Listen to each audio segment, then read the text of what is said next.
Hey, everybody. It is Eric J. Olson here. Now, why am I live in your social media feed? Well, it's because we are recording a live episode of the Journey to $100 million. So, what we're going to do is we're going to have about a 15 or 20-minute conversation with someone, and then we'll take a snippet out of that and turn it into a real future episode for the audio version and the video version of our podcast. So, audio versions all over the podcasting platforms. You name the podcasting platform, and we're on there. Google Podcasts, Apple Podcasts. What else? We have Spotify. There's a whole bunch of them. We got probably a dozen different platforms that we support.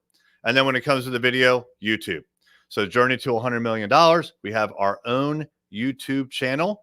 So go to YouTube, search for Journey to $100 million, and we'll pop right up. You'll see every single daily video about what we're doing to grow our business. Now, one of the things that we recognized a while back is that we have to do a better job communicating with our clients. It's not good enough just to sign a client and then start collecting their checks and just do a bunch of stuff off in a dark room and never talk to our clients. Communication is always the hardest part of the job.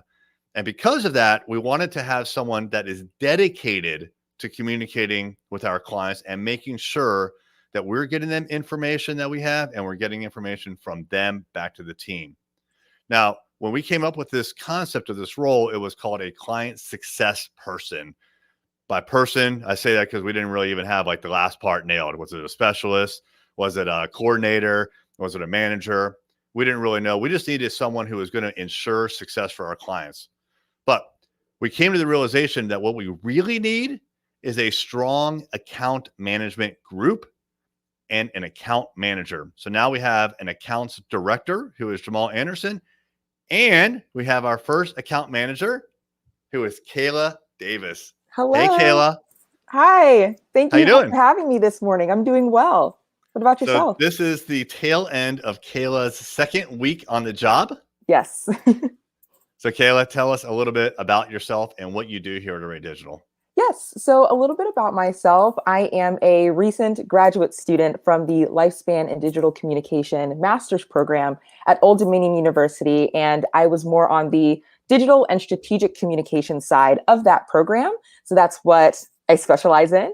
And basically within that program, I did a lot of work with students and faculty on campus, working with making websites for them so that they can build their own online identity, use that at conferences to network, and basically showcase any of their new publications that they have to anyone who might want to see it or collaborate with them on any academic research in the future.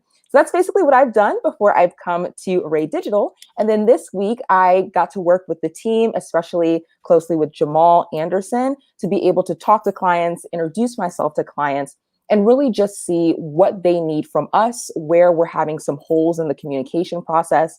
And then I also make sure to bring them their weekly updates or even daily updates if they have a project that's really intensive. So that's what I've been doing this week. It's been going great. I've been loving working with the team. So when your resume came across my inbox, I looked at it and I opened it up, of course, and I was like, "Oh, communications major.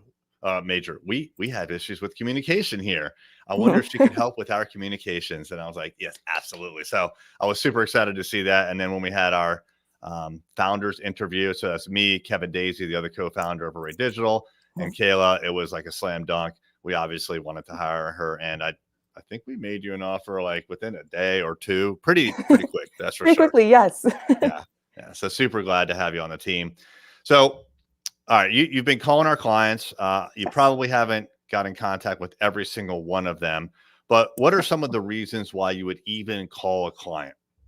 Yes. So one of the main reasons that I've been focusing on this week that I needed to call a client rather than send them an email is if I have a really quick or pressing question, if the developers are working on their site right at that moment, and I know that they have a concern that they want addressed in terms of the client, that's when I'll call them directly and say, "Hi, we're working on this part of your website right now, and we do need, the authorization code that was sent to your phone, or we need a login for this service that you use on your website." That's when I'll call them. And I also like to do that over phone because you don't want to send logins over email or have it written anywhere online. So that's when I call them so they can just give me those credentials over the phone in a more secure manner, or I have them send it to our secure form on our website. And then that way our developers can get to it. They can make their website the absolute way they want.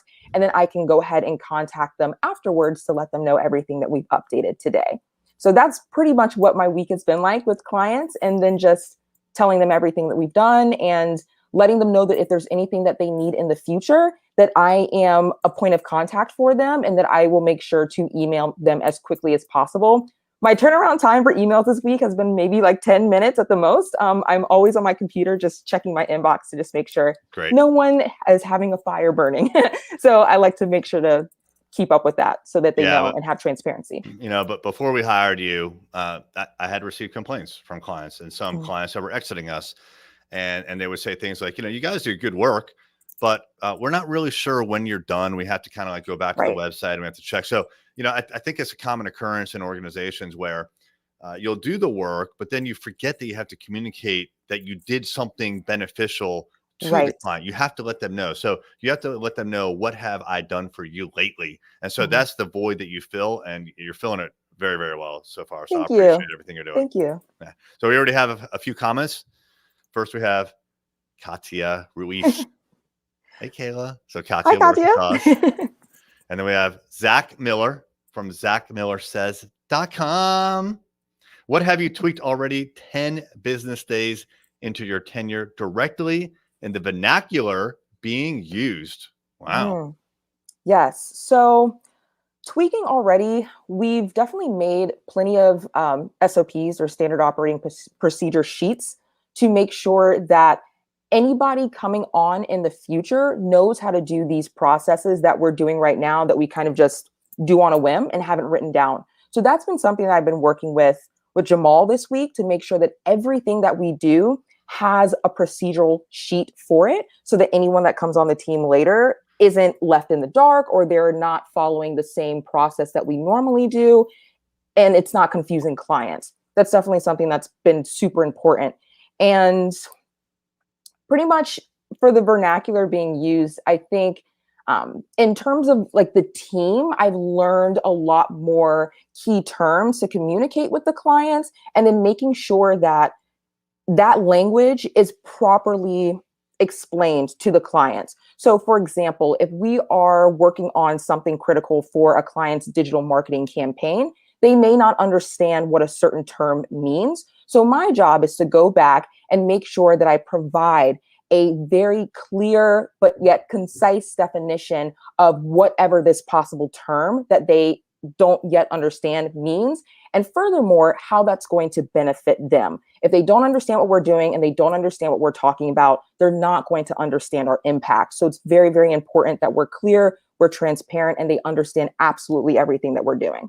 Yeah. So you made really two key points there. One is process, and that's always a struggle in a company, and it's certainly a struggle here. Like, again, we do good work, but if we don't write down how we do it, and it's anything besides simple and super basic and obvious, if it's more complex than that, then someone has to repeat it. And even if the same person is doing it over and over and over again, they'll forget. I mean, I forget steps all the time. And so I'm constantly creating a process, but there's a ton of different processes in the company, and they all have to be written down. And if they're not, then we're winging it. Right. And so I think writing down those processes, super important. The second thing you talked about is jargon, right? Yes. If we are using jargon with our clients, and I catch this all the time, and even with prospects, right? So in the sales process, like, you don't want to use a lot of jargon. You have to make sure that if you are saying something to a prospect or to a client, then they understand what it is you're talking about. So as an example, on this podcast, when we invite guests on, or our other podcasts where we invite lawyers, managing partners, onto the Managing Partners podcast, one of the things that we tell them up front is that we will give them micro content. Well, they may not know what micro content means. Exactly. Now, micro content in just normal English means you're gonna here's how I actually say it. I don't say like, we'll give you micro content afterwards. I'll say we'll take the video and we'll find the best 15 to 20-second clip, and then we will create 9 pieces of marketing posts out of that, and we'll give that to you. Right. Now, instead of saying all that, we internally say micro content.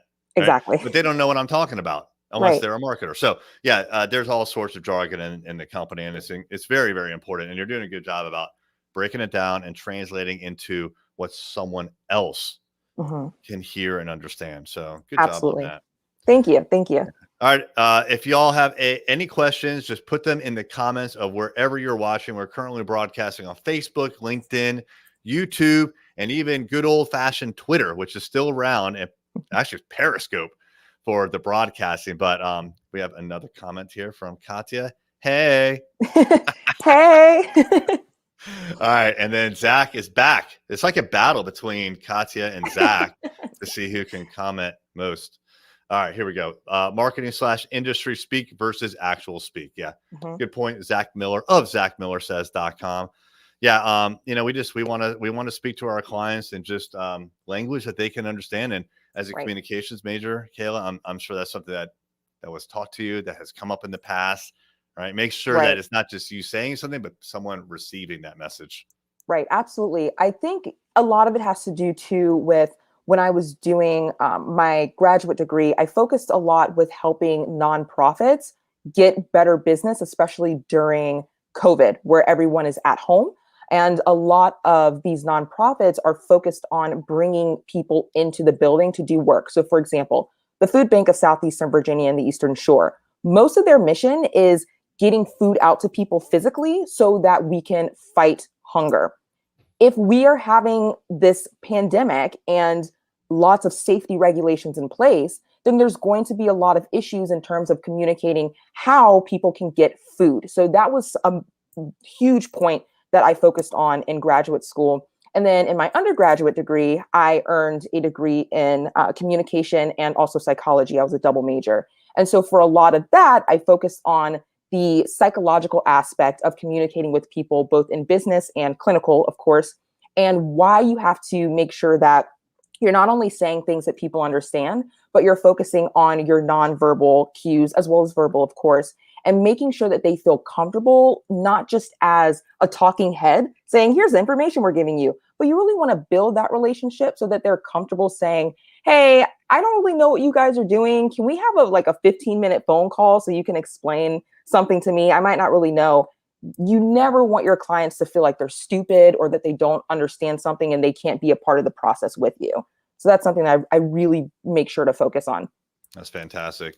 You know, for a couple of years now, we've had the concept of meeting with our clients on a monthly basis. So it'll be on our Mhm. calendars. We'll meet with them, and I'm actually rethinking that, because if we're having constant communication with them, as Mhm. we've been saying for a long time on our website, and part of our sales pitch and part of working with clients is that we have constant communication. It's on our homepage, Right. and we mean it, we want it, but we fulfilled that by basically responding to any emails that they had or any inquiries they had of us, and then proactively having a monthly meeting. But Mhm. what I'd really rather do is have that continual conversation with them. Every single time they submit a trouble ticket to us, we not only respond by email, but call and get any Right. confirmation that we need. Just let them know we got it. When it's done, we call them again and let them Mhm. know that it's done. Make sure the message gets through, right? If we need to text Right. them, we text them. Mhm. So if we do all those things, and if we're constantly reaching out, multiple times a month, I'm really starting to question whether we need to have a set meeting once a month if we're just always communicating with them. So I'm curious, what do you think about that?